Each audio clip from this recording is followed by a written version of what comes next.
This is basically what subversion is. As you see, not a single mentioning of blowing up bridges. Of course, Sun Tzu didn't know about blowing up bridges. Maybe there were not that many bridges at that time. But the basics of subversion is being taught to every student of KGB school in USSR and to officers of military academies. I'm not sure if the same author is included in the list of reading for American officers, to say nothing about ordinary students of political science. I had difficulty to find the translation of Sun Tzu in the library of a university in Toronto and later on here in Los Angeles. But it's a book which is not available. It is forced to every student in USSR. Every student who is taught to be dealing further in his future career with foreigners. What subversion is? Basically, it consists of 4 periods, time-wise. If we start from here and go this way, time, right? This is the beginning point. The first stage of subversion is the process which is called, basically, demoralization. It says for itself what it is.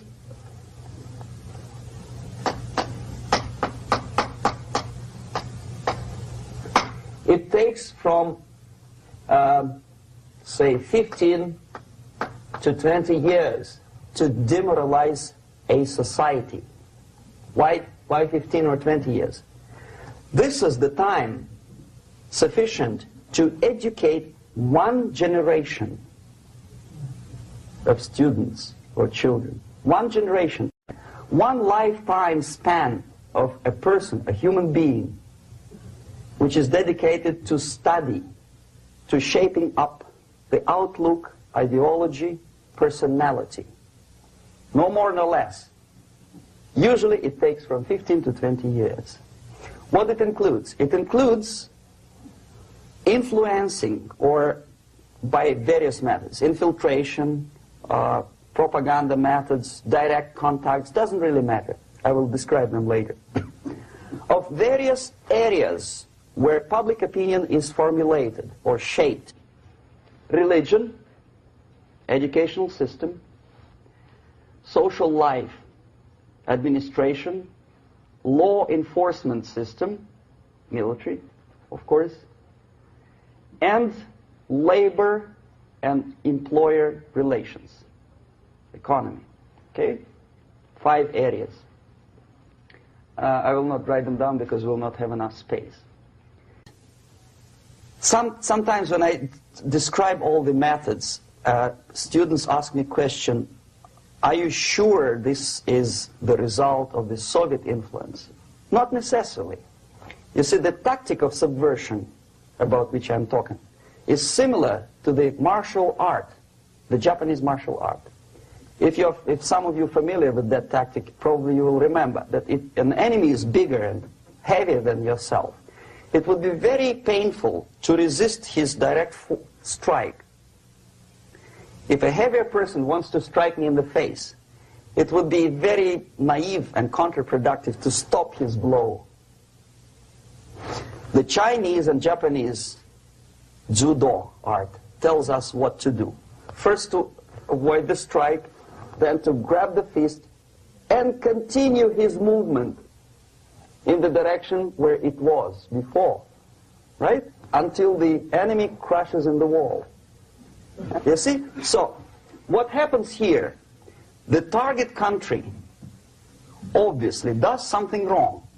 If it's a free democratic society, there are many different movements within the society.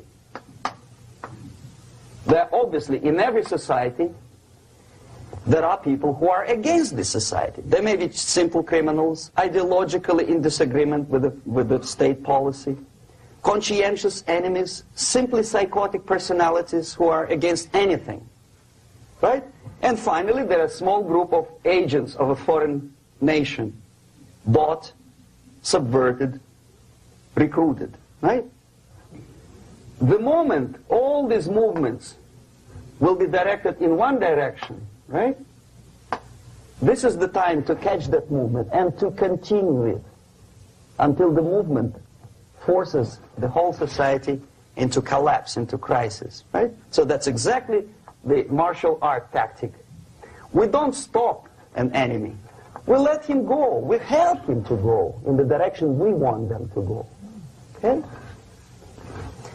So, on the stage of demoralization, obviously there are tendencies in each society, in each country, which are going to opposite direction from the basic moral values and principles. To take advantage of these movements, to capitalize on them, is the main purpose of the originator of subversion.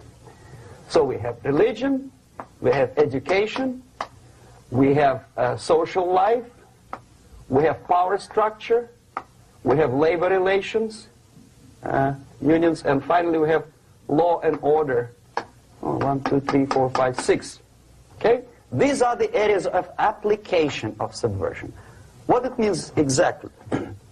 In case of religion, destroy it, ridicule it, replace it with various sects, cults, which bring people's attention, faith, whether it is naive, primitive, doesn't really matter.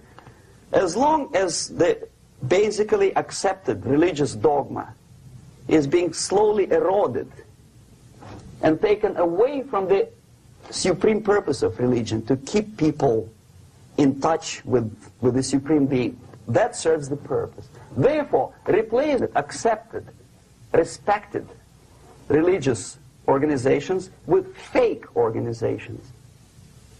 Distract people's attention from the real faith and attract them to various different faiths. Education.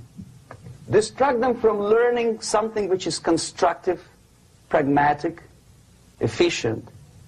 Instead of mathematics, physics, foreign languages, chemistry, teach them history of urban warfare, natural food, home economy, your sexuality, anything, as long as it takes you away.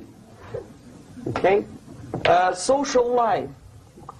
Replace traditionally established institutions and organizations with fake organizations.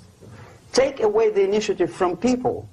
Take away the responsibility from naturally established links between individuals, group of individuals, and society at large, and replace them with artificially, bureaucratically controlled bodies. Instead of social life and friendship between neighbors, establish social workers institutions. People who are on payroll of whom? Society? No. Bureaucracy. The main concern of social workers is not your family, not you, not social relations between groups of people. The main concern is to get the paycheck from the government. What will be the result of their social work doesn't really matter.